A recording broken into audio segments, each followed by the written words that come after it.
शेतकरी वर्षातून फक्त 25 ते 30 दिवस काम करतो. पेरणं आणि काढणी त्यामध्ये एक 2-4 दिवस पाणी पाजत असेल इतकंच काय तो काम करतो शेतकरी, असं मी नाही म्हणत.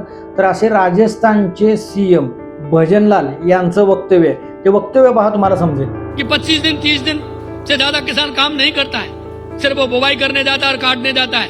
बीच में पानी देने के लिए 2 दिन 4 दिन 5 दिन पानी देने के लिए जाता है. आता या मंत्र्यांना कोण सांगणार की बाबा एसीच्या रूम मध्ये बसून शेतकऱ्यांच्या व्यथा जाणता येत नाहीत. एकतर शेतकऱ्यांना दिवसा लाईट तुम्ही दिलेली नाही, रात्रीचं शेतकरी लाईट देतोय, निसर्गाशी झुंज देतोय, त्यामधून त्यांची पिकं काढतोय. त्यांचे कधीतरी त्यांच्या बांधावरती येऊन शेतकऱ्याचा कधीतरी फक्त हात बघा, त्याच्या हातावरची पडलेल्या भेगाच, त्याचं कष्ट आणि त्याचं मेहनत 12 महिन्यात तो मेहनत नेमकी किती तासाची करत असेल हे तुम्हाला त्याचे हात बघितल्यानंतर तुमच्या लक्षात नक्कीच येईल.